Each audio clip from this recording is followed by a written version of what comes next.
Fala estrategista, seja muito bem-vindo aqui ao nosso podcast. Eu sou o João Paulo Teles, sou médico, doutor em neurologia pela Faculdade de Medicina da USP e tenho o prazer de receber aqui hoje o doutor Lucas D'Andrea, também meu colega lá da neurologia da USP. Ele é neurologista formado pela USP, preceptor de neurologia do Hospital Sírio-Libanês. Lucas, bem-vindo. Obrigado aí pelo convite, João. Prazer participar aí nessa trajetória dos estrategistas.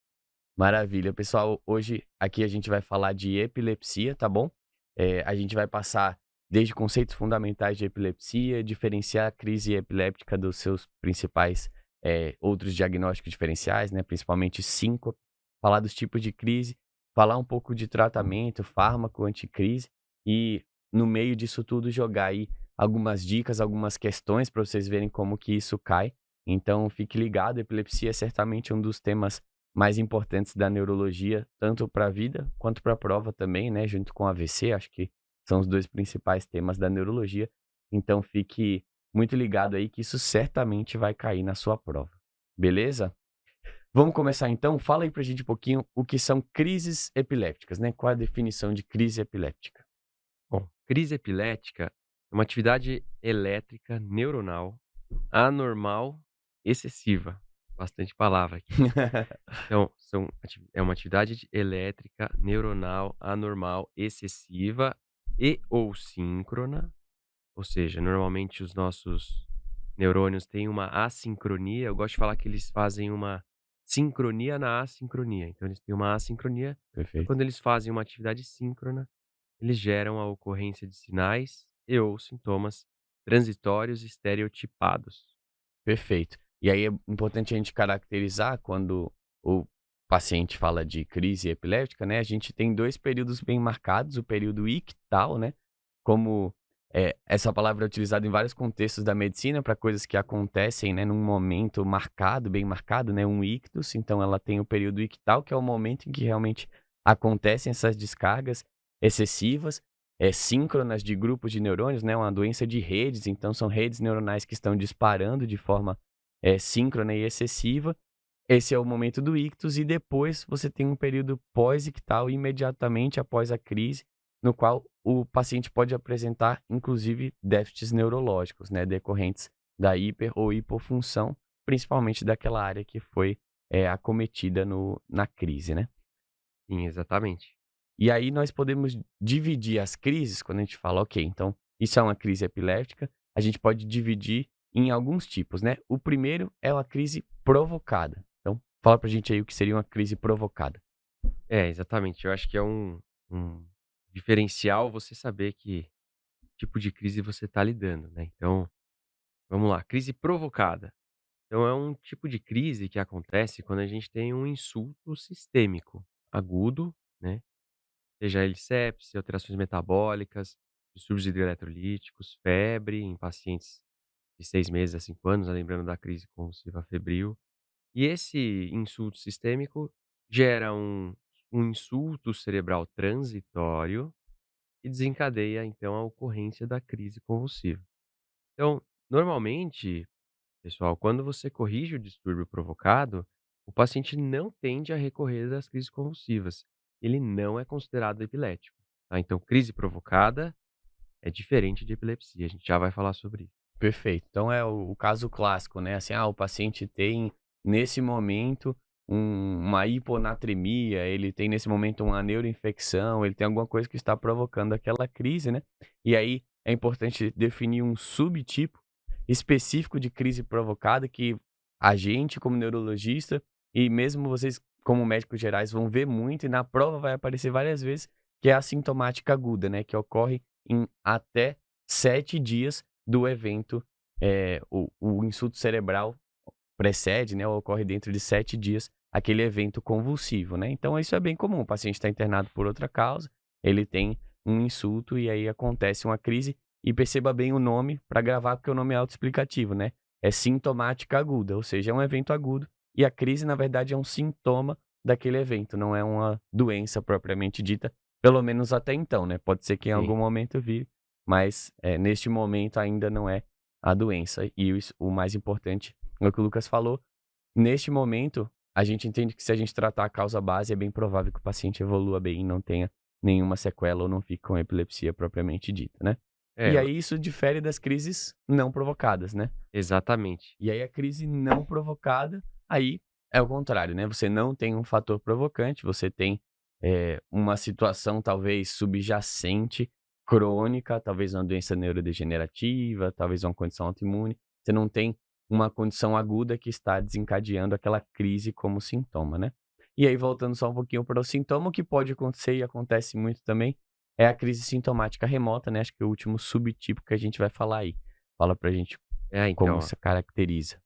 a sintomática remota, ela é um insulto cerebral crônico, né, mais de 7 dias, para ser bem preciosista aqui, do evento, do dia do ictus do evento, em que o paciente vai ter uma resposta cerebral anormal, uma crise convulsiva, secundário a este insulto.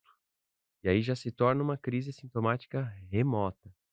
E aí percebam, crise sintomática remota já é bem diferente de sintomática aguda, porque o paciente se torna um outro tipo de paciente. E é o paciente que vai ter Epilepsia, epilepsia. perfeito. Então, e como que a gente pode definir epilepsia, né?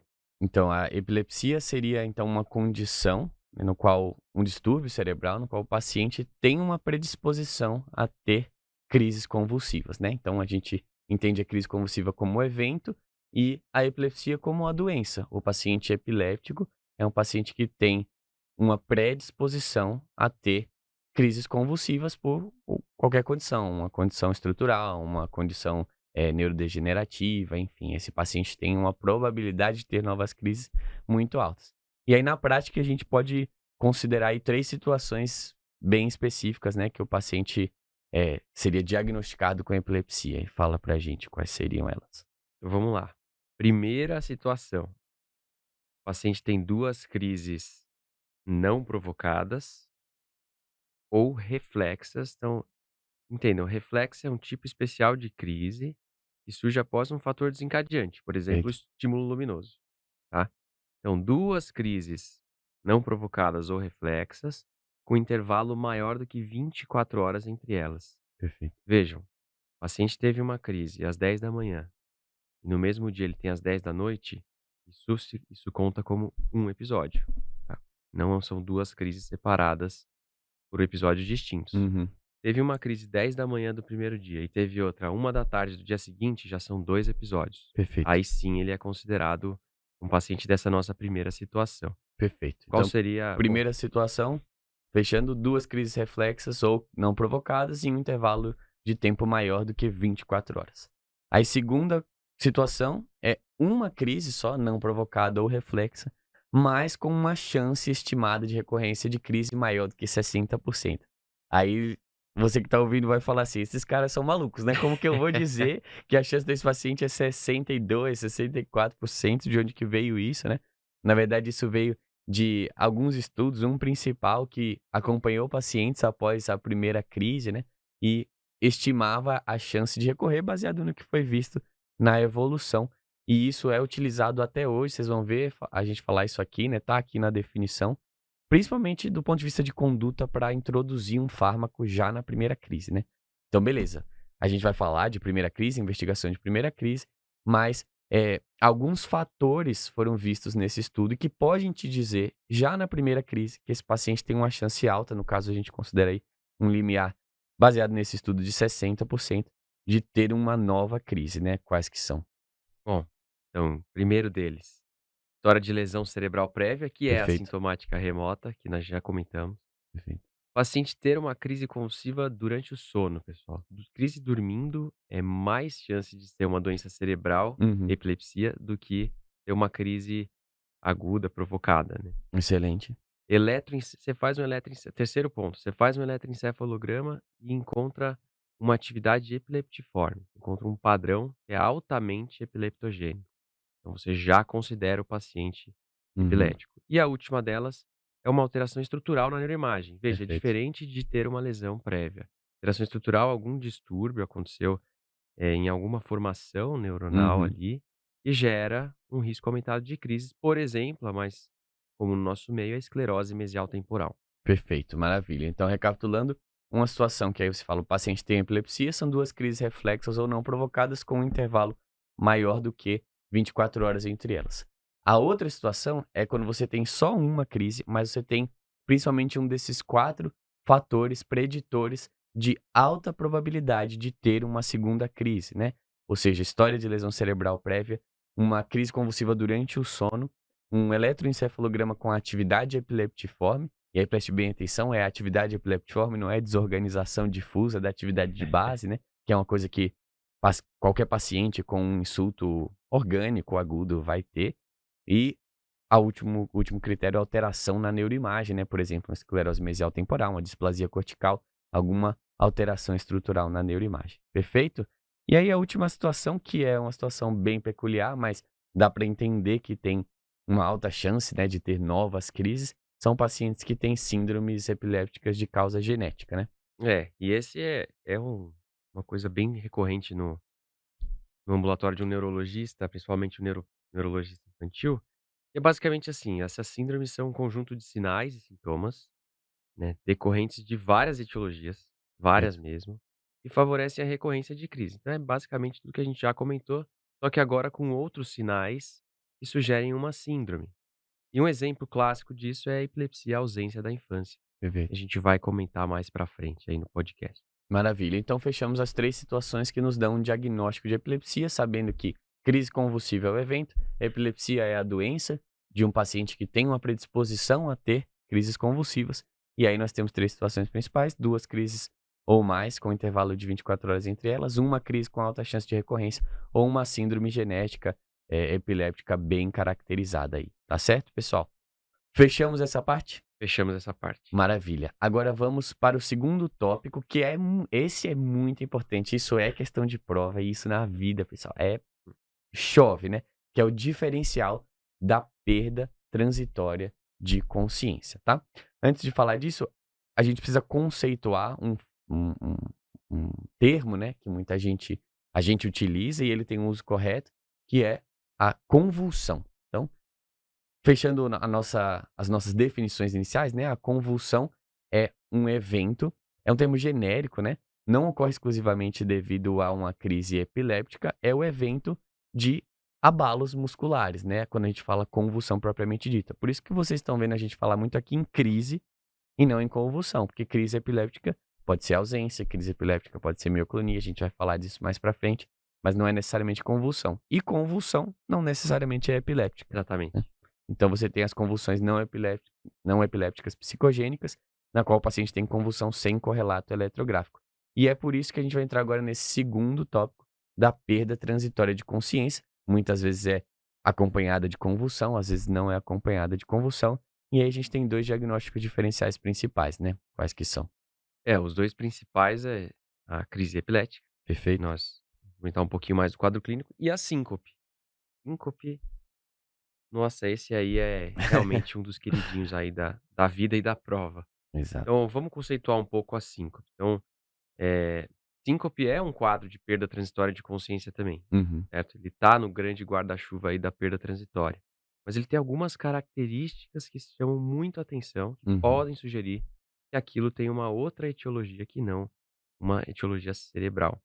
Perfeito. Então, normalmente, num quadro sincopal, o paciente está em pé, num local quente, com muitas Uhum. pessoas, aí começa com sudorese, náusea, palidez, vê as coisas se escurecendo, ficando distantes, e aí ele perde a consciência. Então tem todo esse pródromo que pode sugerir que ele está tendo uma disfunção autonômica, certo? E Perfeito. aí sugere mais algo vasovagal, por exemplo. Em alguns casos graves, pacientes que sincopam, ou seja, que perdem a consciência rapidamente, eles têm uma alteração cardíaca subjacente. E Perfeito. aí, o paciente pode ter uma dor torácica, uma palpitação e apagar, certo? E aí, um detalhe bem importante é que o paciente, quando ele tem síncope, ele pode ter os abalos musculares, por isso que ele Uhum. entra nesse diferencial. E essa é chamada de síncope convulsiva. É muito difícil, você diferenciar, se você não tiver experiência, que é uma síncope convulsiva de uma crise epilética. Sim. Mas se você tirar bem a história, você vai ter algumas pistas aí que são essas que a gente está comentando aqui. Exatamente. Enquanto isso, a crise epiléptica não é que não pode ter, né, um pródromo autonômico, uma coisa de mal-estar, pode ter sim, mas a crise epiléptica muitas vezes vai ter outros pródromos, né, ou sem pródromo nenhum, ou pelo menos que o paciente não se lembra, né, a depender da área que começa a crise, o paciente pode ter alterações visuais, pode ter vertigem, pode ter alterações motoras, isso tudo depende a semiologia vai depender da topografia, né, e aí ele evolui com a crise. Uma coisa muito importante, pessoal, que te ajuda muito a diferenciar é o pós, né, é a recuperação no caso da síncope, a recuperação da síncope, no caso da crise, o pós-ictal. Por quê? A síncope é um hipofluxo cerebral, certo? Então, falta sangue para o cérebro durante algum período. Pode ser por conta de uma desregulação autonômica, vasovagal, pode ser por conta de uma arritmia, que eventualmente o cérebro ficou sem fluxo sanguíneo durante um tempo. Então, você há de concordar comigo que um cérebro que fica sem sangue durante 10, 15, 20 minutos não volta, né? Morreu, assim, a pessoa faleceu. Então isso diferencia muito, assim, a síncope é um evento que pode ter um pródromo, mas ele é ictal, ele dura segundos, no máximo poucos minutos, e ele tem uma recuperação de consciência muito boa no geral. Óbvio, você vai perguntar ao paciente assim: "Ah, quando você voltou você estava normal?" Claro que quem teve uma síncope não voltou normal, né, mas ele volta rapidamente ao seu estado basal de consciência, enquanto na crise é muito comum, principalmente aí se você estiver falando de uma crise tônico-clônica bilateral, o paciente ter muitos minutos, às vezes horas, né, de sonolência, de confusão, de um estado pós-ictal mais marcado aí por alterações de consciência e demorar de retornar ao seu basal. Então fala assim: "Ah, doutor, o paciente meu irmão chegou aqui por quê? Porque ele desmaiou, ele teve uma síncope. Durou quanto tempo? 30 minutos. E ele voltou como? Não, tá meio confuso, meio grogue até agora". Isso não é síncope, né, se o cérebro dele passasse 30 minutos sem sangue, ele não voltaria de jeito nenhum, né. Exatamente. Eu acho que aqui vale também elencar, eh, já que a gente está falando tanto de síncope, um subtipo que mais cai na Uhum, prova, né, eles perfeito. gostam bastante, que é a vasovagal, né, ou neuromediada. O que seria isso? Perfeito. Então, as síncopes, né, vão se dividir de acordo com a sua etiologia. A gente falou algumas aqui, tem um livro inteiro sobre síncope, né, no curso de cardiologia, mas a principal aí, do ponto de vista de prevalência, é a síncope vasovagal, né, ou neuromediada, que é esse episódio típico de curta duração associado a uma desregulação autonômica, né, vasovagal, porque é o tônus do nervo vago, né, nos vasos que vai acabar desregulando e você tem na verdade, uma vasodilatação que vai diminuir o fluxo para o cérebro, bem comum nessas situações, né? Calor, estresse, muita gente, e tudo. E aí você tem esse pródromo de um mal-estar, um pouco de náusea. Começa o paciente a falar: "Ah, fiquei tonto, comecei a ficar enjoado, a visão escureceu, e aí eu não me lembro, e aí eu acordei, eu estava no chão, eu acordei com as pessoas em cima de mim, meu Deus, o que que aconteceu?" Essa aí é a típica síncope vasovagal, né? Isso aí. Então vamos resumir, vai. Vamos, Então, vamos lá, crise epilética e síncope. Em duração, a crise dura alguns minutos e a síncope segundos, perfeito. tá. O pródromo, na crise epilética, a gente tem sintomas mais positivos. Perfeito. Então, às vezes, o paciente vê coisas muito coloridas, Uhum. brilhos, uma sensação de formigamento intensa no braço, um movimento, né, Perfeito. um aumento de movimento num braço, né, e na síncope as coisas já são negativas, é Uhum. falta de sangue. Então as áreas cerebrais começam a ativar menos. Então você vê, escurecimento visual, uma um formigamento perioral, um pouco de Perfeito. palidez, tá, então sintomas negativos.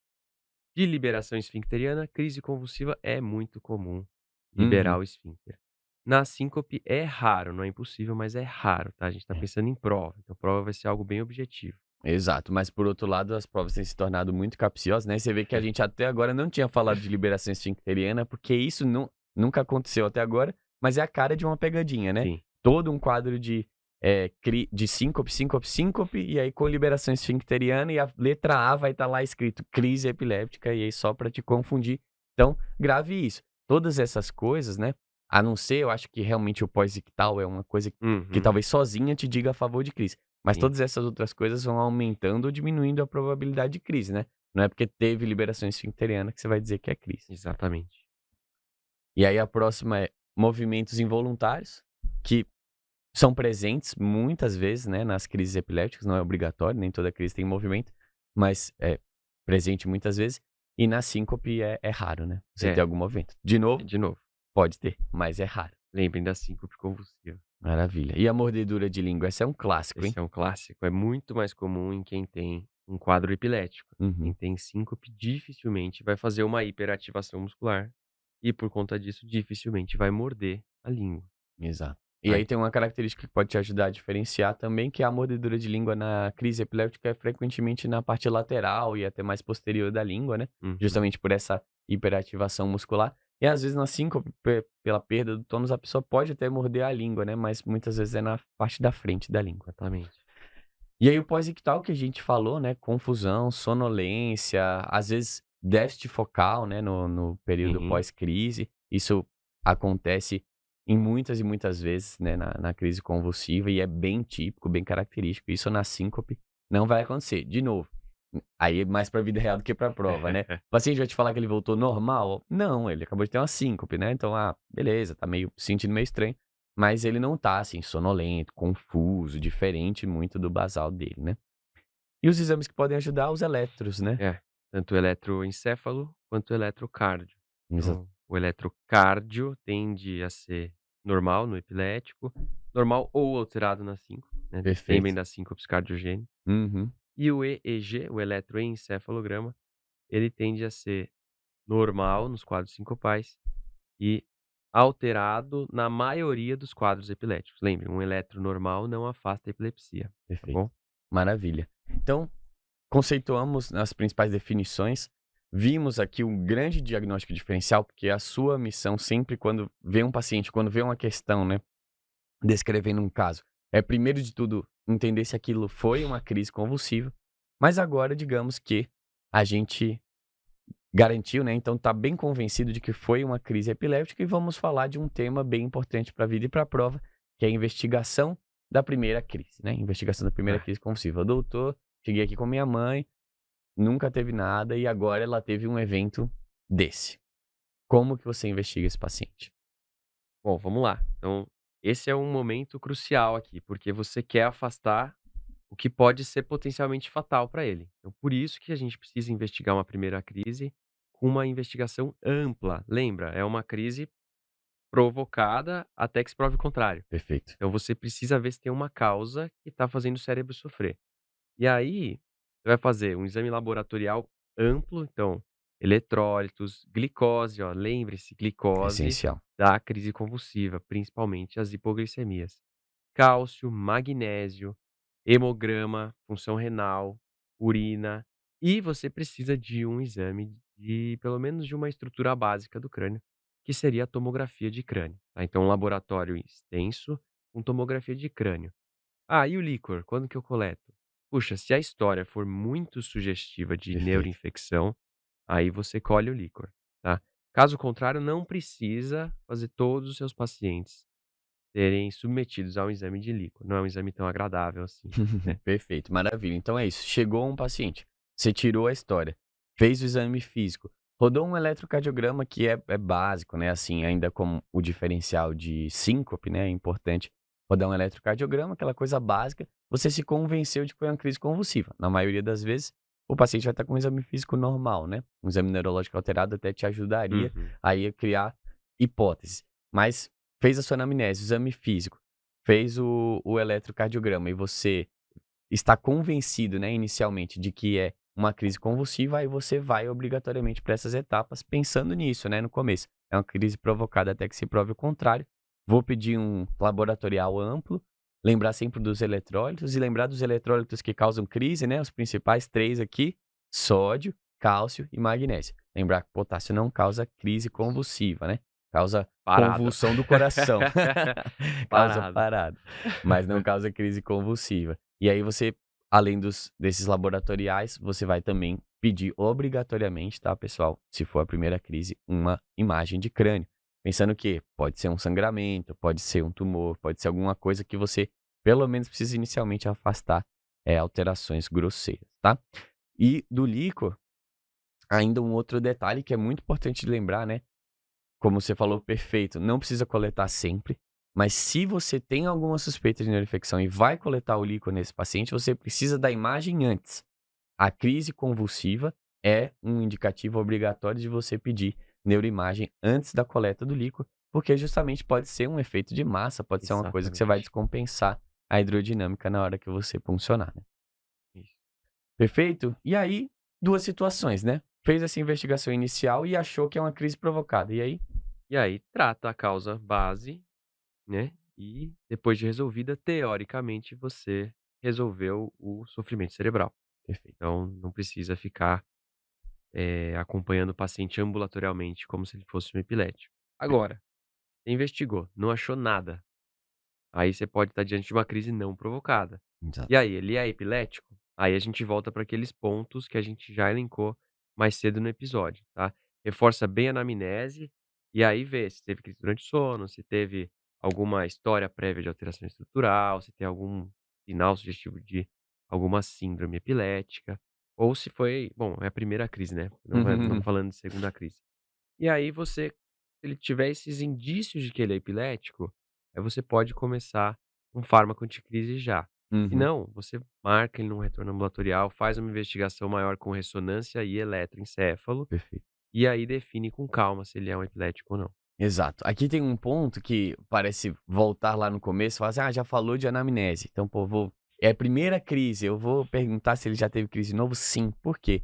Muitas vezes o paciente só identifica ou o familiar só traz na primeira crise bilateral, né, na primeira Exatamente. crise tônico-clônica. Às vezes aquele paciente está tendo várias mioclonias, mioclonia, mioclonia, aí você precisa começar quando você finaliza essa investigação, você precisa começar a caçar.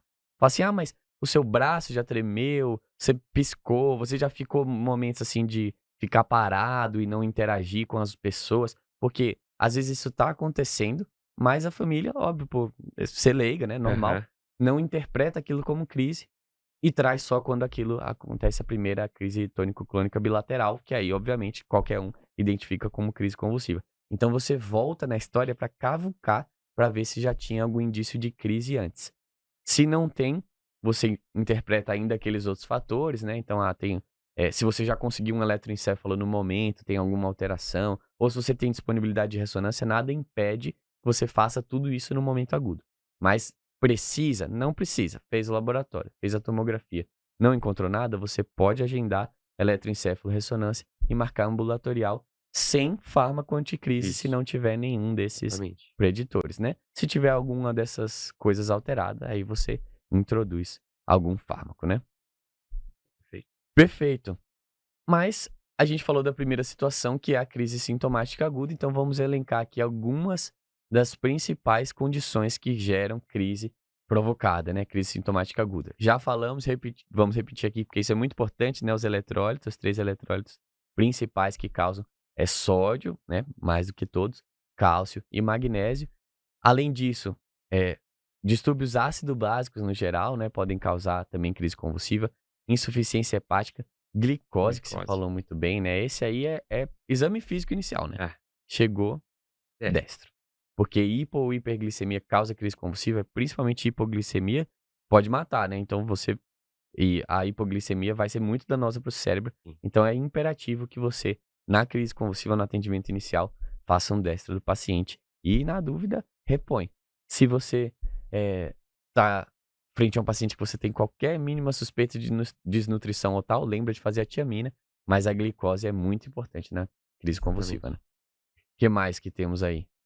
Bom, a gente tem os medicamentos que eu acho que Perfeito. são um grupo extremamente importante, principalmente os hipoglicemiantes, de novo a glicose Perfeito, aí, pessoa usa a dose errada de insulina, né, se intoxica aí, então sempre prestem bastante atenção.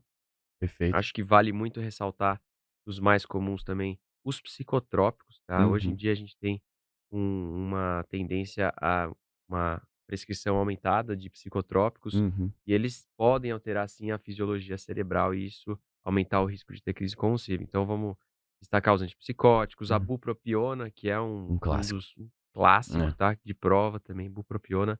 O lítio, que também é um medicamento clássico de prova, tá, que uhum, pode dar várias alterações neurológicas, perfeito. dentre elas a crise convulsiva. os inibidores seletivos de recaptação de serotonina e os tricíclicos, tá? Lembrem bastante desses medicamentos e acho que vale aqui ficar sempre atento em 2 situações. Os psicoestimulantes, que hoje em dia também tem Muito uma comum. uma prescrição extremamente aumentada, né, das Uhum. anfetaminas, do metilfenidato e dos pacientes que parece que não, mas às vezes é comum encontrar quem usa drogas Uhum. extremamente, Sim, simpatomiméticas aí, por exemplo, o uso de cocaína, perfeito. Causas bem tem clássicas aí, né? intoxicação exógena. Vamos começar com generalidades, né? Assim, os tratamentos anticonvulsivantes, né, os fármacos anticrise, eles vão atuar em diversos canais ou estruturas para tentar modular essa atividade cerebral e fazer com que o paciente não tenha crises epilépticas, tá certo? Eles têm como principais alvos, os receptores GABA, né, que são grandes depressores do sistema nervoso central. Vocês vão ver lá quando a gente falar o último tópico daqui, que é de estado de mal, que a primeira linha, né, são medicações GABAérgicas, são benzodiazepínicos, justamente porque eles são depressores da atividade cerebral. E aí você tem uma atividade, está tudo soltando fogos. Você vai lá e ativa os receptores GABA, ou facilita a ação dos receptores GABA, você tem essa atividade se acalma, né, digamos assim. E além disso, canais de sódio, né, que são essenciais, vocês vão lembrar lá da fisiologia É. do primeiro e segundo ano, são essenciais para o potencial, né, para o potencial de ação. Então você tem modulação desses canais também alterando. E por fim, canais de cálcio, que aí tem uma fisiologia um pouco mais complexa, mas que também são envolvidos em vias excitatórias. Então a ideia é segurar essa excitação neuronal para diminuir a chance de ter crises, né? E aí a gente pode dividir, isso é muito importante do ponto de vista prático, né, para o médico como um todo, em indutores e inibidores enzimáticos, né. O que são aí os indutores e inibidores enzimáticos? Então vamos lá, dos indutores, os principais são carbamazepina e oxcarbazepina, o topiramato em doses muito elevadas e os 2 que são mais antigos aí, que é o fenobarbital e a fenitoína. E dos inibidores, acho que o mais famoso aí é o ácido valproico. É bem importante que vocês tenham esses conceitos bem, enraizados no cérebro de vocês aí. Maravilha. E aí uma coisa que talvez seja mais comum de ser perguntado, e é importante ter esse raciocínio de inibidores e indutores enzimáticos, vão ser, como você falou mesmo, os efeitos colaterais, né. E aí a gente vai falar dessas medicações, né, existem várias medicações anticrise, mas essas são as principais, e eu acho que de todas, pessoal, uma para gravar pelo seu uso muito frequente nos hospitais do Brasil, em guidelines realmente, é a fenitoína, tá? Porque ela tem muito efeito colateral e ela é muito utilizada, então é frequente, a gente vai mostrar até uma questão de prova aqui, que caiu a fenitoína. A fenitoína é um bloqueador de canal de sódio, é um indutor enzimático, né? Então isso interfere com várias outras medicações que o paciente está tomando. Sempre que toma fenitoína, você tem que checar as interações medicamentosas. E ela tem dois efeitos colaterais aqui que eu queria destacar, né? Tem vários efeitos colaterais, mas dois principais. Um que vai acontecer em praticamente todo mundo que recebeu aí dose de ataque para estado de mal é algum grau de ataxia e nistagmo, né? Você tem a fenitoína vai atrapalhar ali as vias cerebelares, o paciente vai ter nistagmo, né? E vai ficar com algum grau de ataxia, isso é um sinal de que a fenitoína impregnou.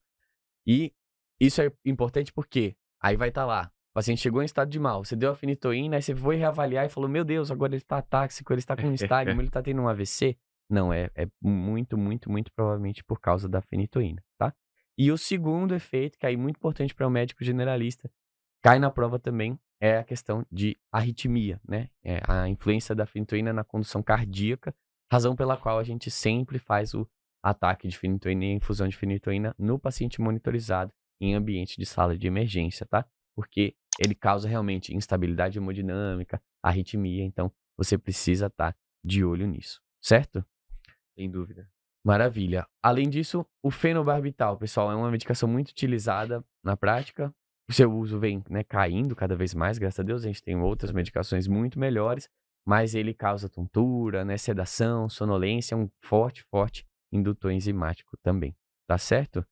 Além disso, tem uma outra reação adversa que eu queria destacar, que é com a lamotrigina. Isso pode aparecer Uhum. na prova de vocês. A lamotrigina está muito associada a reações adversas de farmacodermia, com a razão pela qual a gente introduz e aumenta a lamotrigina muito gradualmente, né, porque ela frequentemente tem esse efeito e isso é mais acentuado se você introduzir muito rápido a lamotrigina, principalmente se ela estiver em associação com o valproato, tá? E aí é o paciente realmente com erupção cutânea, Steven Johnson, coisas graves, graves mesmo, tá? Sim. DRESS, outras síndromes associadas, beleza? Acho que só destacar do ácido valproico, Perfeito. que, né, o valproato aí que a gente vê bastante, né, que é um fármaco excelente, mas além dele dar ganho de peso, queda de cabelo, hepatotoxicidade, é essencial que vocês tenham um conceito na cabeça de vocês, que ele deve ser evitado em mulheres em idade fértil.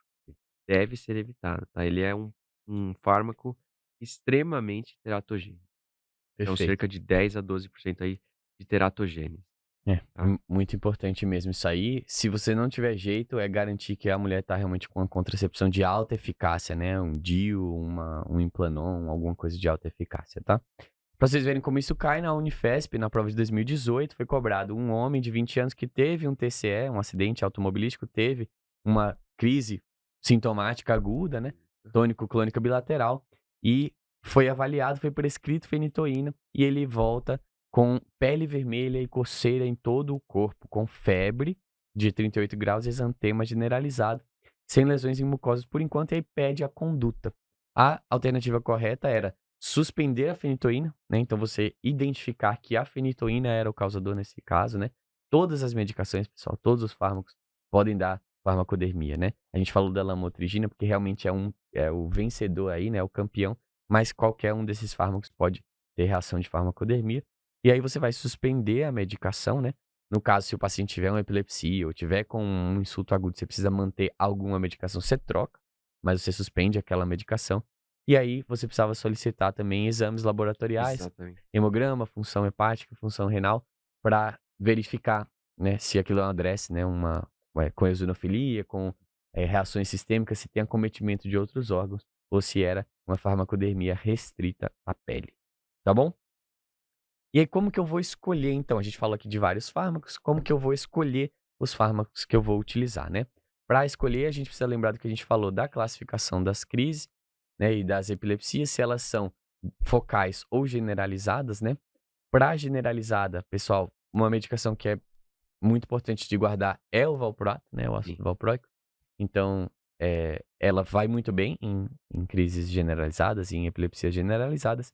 E para crises focais, aí a carbamazepina é uma medicação muito boa. 2 medicações são coringas, acho que são medicações, muito, muito úteis na prática e que servem tanto para crises focais quanto generalizadas, que são a lamotrigina e o levetiracetam, tá? A Tá. lamotrigina, lembrar dessa peculiaridade, né, da associação com farmacodermia, você precisa começar muito devagar e ir subindo devagar, mas quando você chega na dose alvo, ela é muito boa, né. Essas 2 medicações, além disso, são medicações com poucos efeitos colaterais, no geral, e que não tem muita influência na gestação, que é o último Que é o tópico que a último gente vai tópico. falar aqui sobre medicações, né. Quais são as peculiaridades da gestação. Você já adiantou uma aí das principais, né. É, eu acho que na gestação, você tem que ficar muito atento aos ao risco de teratogênese, né. Então, acho que vale principalmente na prova de gineco, pode cair uma prova misturada aí com uma Uhum, questão de neurologia, e você tem que saber escolher principalmente qual fármaco você vai usar, né. E, via de regra, levetiracetam e lamotrigina são os que menos dão efeito teratogênico. O ácido valproico é o que mais dá efeito teratogênico. uhum, O restante fica ali no meio. Acho perfeito. que via de regra guardem assim. E outra coisa é, se a paciente está grávida e toma um medicamento potencialmente teratogênico, não mude esse medicamento, porque o risco de você fazer com que essa mulher tenha um estado de mal secundário Perfeito. à sua troca de medicamento é muito alto. E aí você cria 2 problemas, você cria um problema para a mãe e para o filho. Enquanto ela toma o medicamento teratogênico e está grávida, o risco fica limitado ao filho, né. Então prestem muita atenção nisso, não se desmama ou se modifica medicamento de paciente gestante, de depois que ela já engravidou, tá bom? Perfeito, maravilha. Então, eh relembrando aqui os principais tópicos, né? Todos os fármacos anticrise são associados a farmacodermias. A lamotrigina mais do que os outros, mas todos são. A fenitoína é um fármaco muito utilizado que tem como efeitos colaterais muito importantes a questão da ataxia, nistagmo, que é comum, vai acontecer, não se preocupe com isso. E a questão de arritmias e problemas cardíacos, que aí sim você vai ter que monitorizar e intervir mais de perto. O valproato é uma medicação de escolha para crises generalizadas, falando lato sensu, né? E carbamazepina é uma ótima medicação para crises focais. Além disso, levetiracetam e lamotrigina são boas medicações tanto para crises focais quanto para crises generalizadas. Tem várias peculiaridades, mas essa aqui é uma boa regra geral para você guardar. Nas gestantes, sempre que possível, você mantém as medicações, evita trocar, porque ainda que a medicação seja teratogênica, o risco de você ter crise, estado de mal, vai ser muito pior para o bebê do que a teratogênese, né, na média. Mas óbvio que sempre que possível, antes de engravidar, você troca, por exemplo, para a lamotrigina. É uma das mais seguras aí durante a gestação e vai monitorando, porque os níveis séricos alteram muito durante a gestação. Um último tópico aí, bem uma estrelinha, Estrelinha. raridade aqui, é sobre a profilaxia de crises, né, em pacientes, né, falando de fármacos. Quando que eu entro com um fármaco, mesmo sem o paciente ter tido crise, basta lembrar uma situação em que isso é um pouco mais validado, que é o traumatismo crânioencefálico grave, né? A gente entra com, principalmente fenitoína, são os principais estudos, mas levetiracetam também tem sido muito utilizado. Aí a gente entra com um fármaco profilático nos primeiros 7 dias para evitar a crise, porque foi mostrado um benefício nessa situação. Fora essa situação, praticamente nenhuma outra tem benefício de medicação anticrise profilática. Beleza? Perfeito. Vamos lá, agora vamos falar de síndromes epilépticas. Aqui, pessoal, é um pupurri. A gente vai falar Puri. de uma doença, características chaves para você lembrar. Isso aqui é um conhecimento super específico. E aí vale lembrar da máxima de que quando o diagnóstico é fácil, a questão é difícil. E Isso. quando o diagnóstico é difícil, a questão é fácil, se você souber qual é esse diagnóstico. Por que eu estou falando isso? Vai cair uma síndrome de West, como caiu aí no ano passado em algumas provas, só para você dar o diagnóstico, né? Ninguém vai, qual é a É, característica do eletroencefalo? Não, o diagnóstico é super difícil e você é generalista. Então vai ser para você dar o diagnóstico. Então aqui a chave é, lembra da doença ou da síndrome e lembra dos pontos-chave que o examinador vai te dar para você lembrar daquela síndrome, né? Vamos começar? Primeira, a epilepsia rolândica, né? Ou epilepsia com rolante. espículas centrotemporais. Exatamente. Então, só para vocês lembrarem, rolândico era o sulco central. Então, rolândico é o que vai dar ali uma sintomatologia perto da área motora primária e da área sensitiva primária. Então, são pacientes que geralmente vão apresentar uma alteração autonômica, uma leve dificuldade de fala, uma dificuldade um pouco de contração perioral, né, uma hipersalivação. Isso principalmente ao acordar ou durante a noite, né, que é o mais comum de acontecer.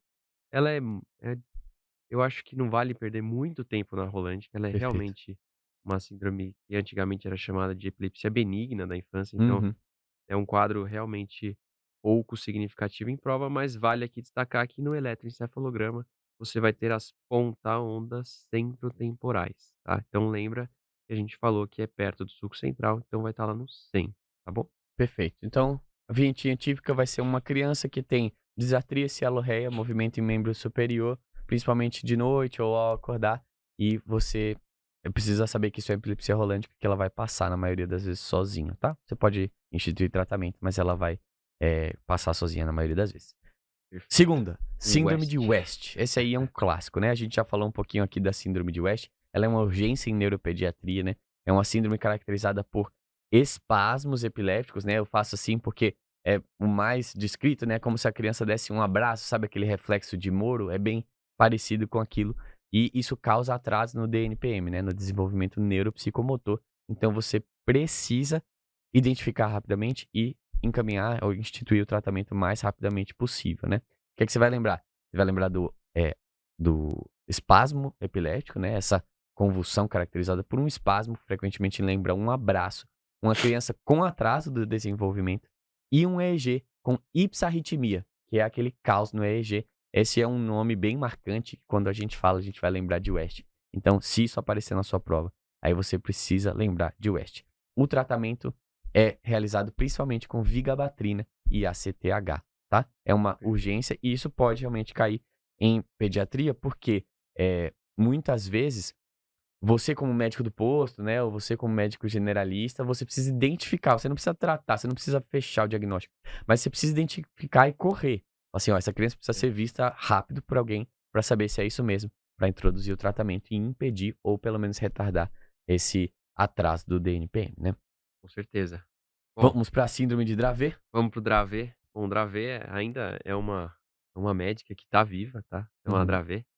Essa é uma síndrome que é a antiga epilepsia mioclônica grave da infância, né. É uma mutação genética, tá, do SCN1A. Não vou querer que vocês saibam exatamente isso, mas é só uma mutação que tem relação com muitas outras doenças. Ela faz uma encefalopatia epilética e ela é muito comum de ocorrer quando os pacientes têm febre, tá, então é uma crise também febril maligna. uhum. Ela é uma epilepsia lá da infância também, principalmente do primeiro ano de vida, e frequentemente esses pacientes desenvolvem um estado de mal epilético. Bom, Perfeito. Maravilha. eh, Vamos falar agora da síndrome de Lennox-Gastaut, né, outro tipo aí de, síndrome epiléptica, que é a síndrome de Lennox-Gastaut pode ser inclusive a via final de algumas outras síndromes ou epilepsias quando o paciente fica muito grave. É uma condição muito, muito grave, em que o paciente tem diversas crises por dia, ele tem vários tipos de crise, mas o que caracteriza mais é a crise tônica, tá, é a crise tônica. O eletroencefalo mostra ondas agudas, ondas lentas e o exame de neuroimagem pode mostrar sinais da condição subjacente, que frequentemente é associado à esclerose tuberosa, tá bom, pessoal? É uma condição que dá muita crise convulsiva aí também, tá? Vamos falar agora das epilepsias generalizadas idiopáticas, das quais a principal a gente já falou aqui bastante, que é a epilepsia à ausência da infância. Só relembrando, crianças aí em torno dos 6, 7 anos, crises várias vezes ao dia, muito rápidas, início abrupto, perdeu a contactuação, ficou alguns segundos ali e volta como se nada tivesse acontecido. Ah, o videozinho típico é uma criança segurando um catavento que sopra, sopra, sopra, para um pouquinho, e continua soprando depois, sopra, sopra, sopra, como se nada tivesse acontecido, tá? O eletroencefalo mostra aí as descargas de projeção generalizada, síncronas em padrão de espícula-onda a 3 Hz, tá bom? Neuroimagem normal, na maioria das vezes nem precisa fazer. Prognóstico excelente também é uma que resolve é, sozinha, tá? Vocês verem que isso cai na prova, uma questão aqui da SURS de 2020, colocava uma criança de 6 anos, olha o que eu falei, né?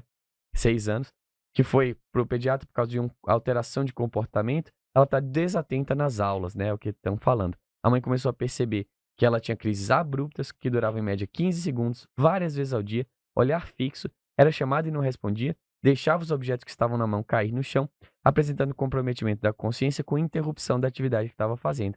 Tem história familiar de convulsão e o EEG demonstrou descarga de espícula onda lenta de projeção difusa bilateral que não se fragmentam e se acentuam durante a hiperventilação.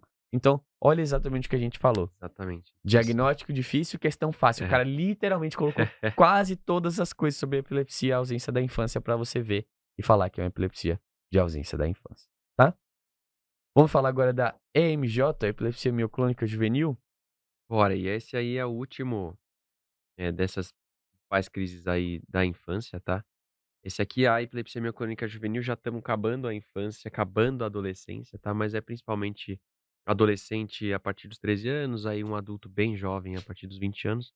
E é uma crise que o paciente ele começa a ter ele fala para você: "Olha, tem uns choquinhos de manhã, uma sensação de choquinho". Perfeito. E veja, o choquinho, pessoal, eu tô até mostrando, né, fazendo o movimento, porque o choquinho ele é mais rápido do que o espasmo, tá, é diferente, né. Espasmo, igual o da West, a contração é rápida e o relaxamento é lento. O choquinho, a contração e o relaxamento são rápidos, tá. E esse choquinho é chamado de mioclonia, tá. E não raramente esses choquinhos são seguidos de crise tônico-clônica, tá. Perfeito. Então o paciente, só vale destacar que o paciente quando tem o choquinho, ele não perde a consciência na maioria das vezes, tá, porque é muito rápido, tá. Apesar de ser uma descarga eletroencefalográfica generalizada, tá. Excelente. Então é um caso de epilepsia generalizada onde o paciente não perde a consciência, eh, de forma obrigatória. E Perfeito. é muito comum ele te falar: "Ah, eu tenho esses choquinhos, principalmente no período matinal, e também quando eu sou exposto a coisas muito luminosas. Então, Uhum. fotoestimulação, privação de sono e consumo de álcool são coisas que deflagram esse tipo de crise. E é um paciente que costuma ter uma neuroimagem normal, e a droga que a gente costuma usar para esses pacientes é uma droga que é a melhor para mioclonia, que é o ácido valproico, tá bom? Em alguns casos, principalmente mulher em idade fértil, Perfeito. a gente usa o levetiracetam. E só para vocês verem como cai, ó, caiu no Enare 2024 aí, ó. Então, um paciente de 11 anos que apresenta crises convulsivas que se iniciaram há 6 meses, tem déficit até o momento. Existe história familiar de uma síndrome epilética generalizada, caracterizada por movimentos súbitos e involuntários de um grupo ou um único músculo. Qual dos seguintes alternativas apresenta o diagnóstico mais provável para esse paciente? Então, de novo, aí, igual o João já falou várias vezes, diagnóstico difícil, resposta simples. Então ele já te dá todo o desenho, Perfeito. tá, de um quadro epilético sugestivo de uma epilepsia mioclônica, eh, não maligna, e aí ele te pergunta só o diagnóstico, e o diagnóstico é epilepsia mioclônica juvenil, tá. Excelente. E agora chegando na fase adulta, a gente vai falar de uma única condição, que é a condição, uma das condições mais típicas aí da epilepsia, né, que tem uma semiologia muito bonita, é prevalente e aí a gente precisa saber, porque isso pode ser citado em prova, que é a epilepsia do lobo temporal, especificamente a epilepsia do lobo temporal mesial, tá? É a forma mais comum de epilepsia em adultos. Ela pode ter alguma relação com crises febris lá na infância, mas não é obrigatório. E as crises são de início focal. Pode ser perceptivo ou desperceptivo, frequentemente vira desperceptivo, né, em algum momento, e pode evoluir com crises tônico-clônicas bilaterais. A crise típica, o paciente fala o que para você?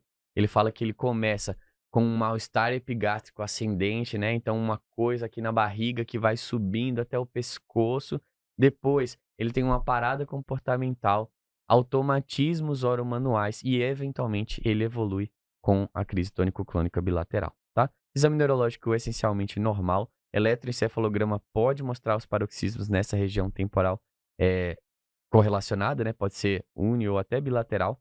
E a ressonância vai te ajudar muito com as características de mostrar um hipocampo atrofiado, mostrar um hipocampo que tem um hipersinal, né, em T2, frequentemente, e que mostra uma distorção aí da sua arquitetura, né? A esclerose do hipocampo, que é a causa principal aí da esclerose mesial temporal, né, da epilepsia de lobo temporal mesial. O tratamento medicamentoso é super difícil, são pacientes que são muito refratários, mas carbamazepina, lamotrigina, clobazam são medicações que podem ajudar. Frequentemente esses pacientes não respondem bem e são indicados para tratamento cirúrgico, remoção daquele hipocampo para tentar melhorar a frequência de crise, tá? Então essa é uma crise muito típica e por isso você precisa saber, de novo, não é um assunto fácil, então se cair, vai ser para você identificar que é esclerose mesial temporal, muito provavelmente. Mas é isso, né? Mal-estar epigástrico ascendente, dispercepção, parada comportamental, automatismo oromanual e, eventualmente, evolução aí para tônico-clônica bilateral. Exatamente, isso aí. Fechou? Vamos para o último Último tema, tópico, último, mas certamente não menos importante, talvez um talvez dos, mais talvez o mais o mais importante importante. dessa aula, mas realmente a gente precisa evoluir no conhecimento para chegar nesse tópico aqui, que é o estado de mal epiléptico, né? Como que a gente É. conceitua o estado de mal epiléptico? E assim, acho que antes de conceituar o estado de mal, é bom vocês terem em mente que a maioria dos pacientes que têm crise epilética, as crises cessam espontaneamente, Perfeito. entre 2 a 5 minutos, tá? Às vezes até menos que 2 minutos, mas Uhum. entre 2 a 5, a maioria delas, para não dizer aí aproximadamente 90% delas cessam espontaneamente. Isso porque a gente tem vários mecanismos intracelulares ali que interrompem a atividade neuronal quando ela é hiperatividade, né, quando ela é potencialmente danosa para o cérebro. Mas em alguns casos, os mecanismos não funcionam, e aí a gente pode estar diante de um estado de mal. E aí o que que é isso, né? O que que é o Perfeito. estado de mal? É uma crise epilética que dura mais de 30 minutos consecutivos, ou o paciente tem crise pós-ictal, crise pós-ictal, crise pós-ictal. Isso ele tem diversas crises, sem um retorno à consciência e que dure também 30 minutos entre elas, tá?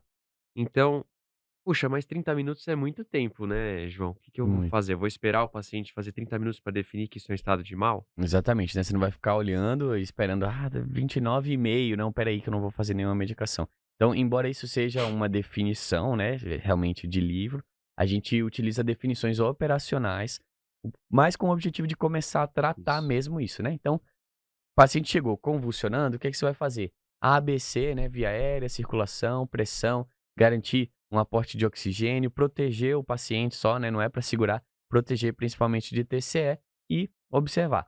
Tá chegando em 5 minutos, a gente chega do ponto de vista operacional em um tempo que, né, muito citado assim como T1. T0 seria o início da crise.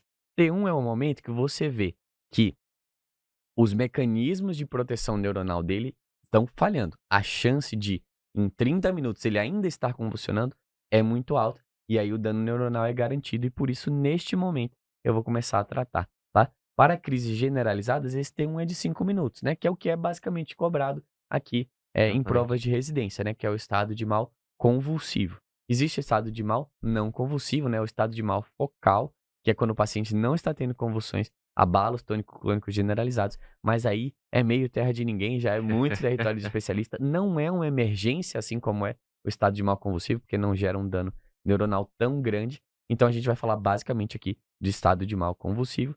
Nesse momento, o T1 é de 5 minutos, né? Ou seja, passou de 5 minutos, você pode entender que aquele paciente dificilmente vai cessar aquela crise sozinho antes de 30 minutos. Então o dano neuronal vai ser, naquele momento, garantido, tá? Exa Que é o T2, né, o momento na qual a atividade convulsiva realmente representa um risco muito grande de uma complicação a longo prazo, que, né, no caso da convulsão do abalo tônico-clônico bilateral, do estado de mal convulsivo, isso é de 30 minutos, tá? Vamos ver uma crise só para desculpa, uma crise. Tipo, uma crise agora. Ato falho. Vamos ver uma questão, só para ver como esse conceito é importante, né, uma questão da UFES de 2020, que fala de um homem de 24 anos com abalos tônico-clônicos generalizados, né, ou bilaterais, melhor dizendo, com duração de 30 minutos, mantendo-se inconsciente. Então, pessoal, aqui, por qualquer definição, ele já está em estado de mal, né. O diagnóstico desse paciente é estado de mal convulsivo, tá? Perfeito. Sem dúvida. Resumo: o estado de mal é caracterizado de livro com o estado de mal convulsivo, né, quando ele passa de 30 minutos, mas a partir de 5 minutos, a gente tem operacionalmente que o paciente está em estado de mal, né, ou iminência de estado de mal, Isso. o nome que você quiser dar, operacionalmente você entende que ele falhou na sua compensação e você precisa agir sobre aquilo, né. Vamos falar um pouquinho das principais causas de estado de mal? Bora. Qual Então é a vamos principal causa? a principal causa é, realmente vai ser um paciente epilético, e a principal causa é o uso indevido dos medicamentos. Então Má é um adesão, né. paciente que adere de forma irregular ao tratamento medicamentoso da epilepsia. E isso é algo que a gente vai martelar bastante, porque é a principal causa. E por mais que os pacientes falem que tomam os medicamentos, muitas vezes eles não tomam o medicamento direito, tá? Exato. Então, mas isso, bom, essa é a principal causa, então grave. A gente vai reforçar. A principal causa é, se ele tem epilepsia, é má aderência. Se ele não tem epilepsia, aí tem todas aquelas causas de crise sintomática aguda que Perfeito. vocês têm que sempre ficar atentos, né, que é uma atividade cerebral ali extremamente hiperestimulada. Então AVC, TCE, neoplasia, hipóxia, intoxicação exógena, meningite, entre vários outros. E não se esqueçam, distúrbios eletrolíticos e distúrbios da glicose. Exatamente, né, ou assim, um paciente em estado de mal, falando bem praticamente, tá, pessoal? Um laboratório geral, uma tomografia, não se nega a ninguém, né. Mas assim, chegou, o mais comum, se você conseguir tirar essa história, né, que às vezes vai chegar sozinho, mas chegou: "Ah, doutor, tá sem tomar medicação por há uma semana, porque faltou ou porque esqueceu, não sei o quê, e aí teve convulsão ontem, teve hoje e agora não parou". Não parou, né. Esses pacientes que têm epilepsia, eles frequentemente esperam mais, Sim, né, ou o familiar já tá mais acostumado, ele não vai levar imediatamente, mas agora não tá parando.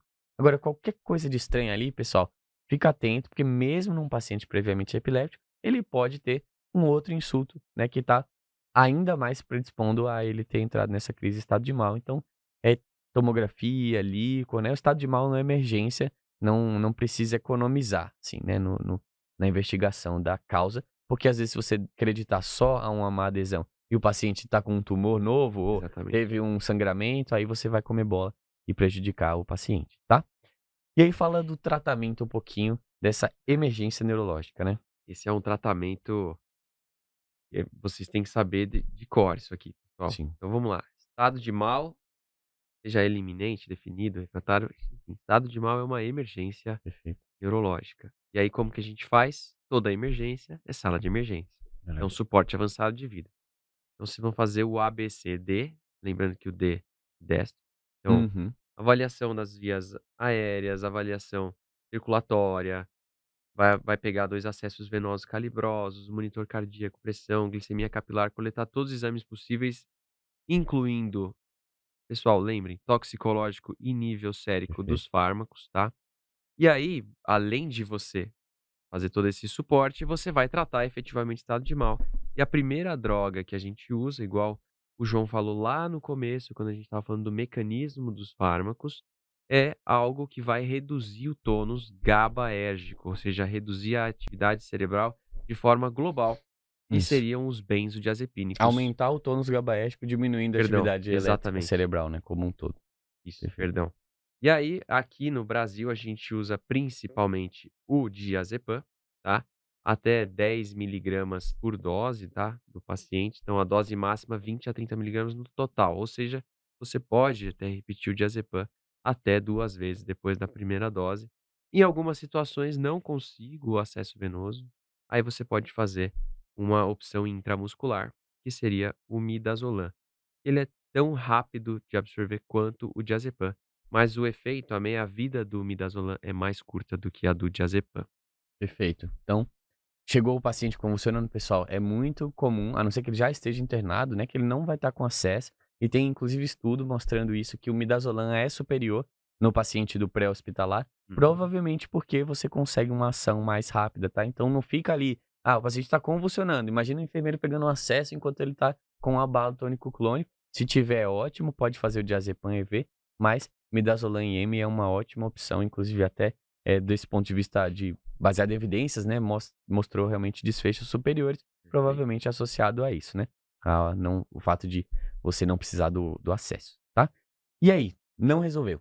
Não resolveu. Aí a gente está diante de uma situação em que o paciente não cessou a crise, aí eu preciso fazer outra coisa. Já esgotei o quanto eu podia fazer de benzo, agora eu vou para um medicamento que vai tentar proteger mais ainda o cérebro por um outro mecanismo. Uhum. Que seria, no Brasil aqui, a gente usa a fenitoína, principalmente no SUS, a gente usa a fenitoína. E aqui é uma etapa bem importante, que vocês têm que saber alguns detalhes, tá? Sim. Primeiro que a dose máxima é 20 miligramas por quilo, Uhum. tá? Segundo, que ela precisa ser diluída em soro fisiológico. Se você Perfeito. diluir a fenitoína em soro glicosado, ela vai precipitar. E se a fenitoína precipitar, você aumenta um risco de efeito, colateral do medicamento para o paciente, Excelente. que é incalculável.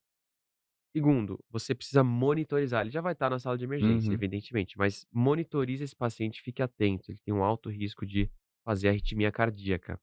E isso é minimizado quando você tem uma velocidade de infusão limite. A gente usa para adulto jovem 50 miligramas por minuto. Mas se ele já tiver um histórico Uhum. cardiovascular, corte pela metade essa velocidade, tá? Faça mais lentamente, não tenha pressa, tá? E aí a fenitoína, ela você administra. Passou 10 minutos da dose final da fenitoína, ele não melhorou, Uhum. puxa, aí a gente está começando a entrar num problema, não está funcionando os medicamentos que eu estou fazendo. E qual seria uma alternativa a partir desse momento, João? Aí você pode partir, por exemplo, para o fenobarbital, né. Nesse momento, pessoal, a gente começa, do ponto de vista de evidência, a ficar cada vez mais escasso, né.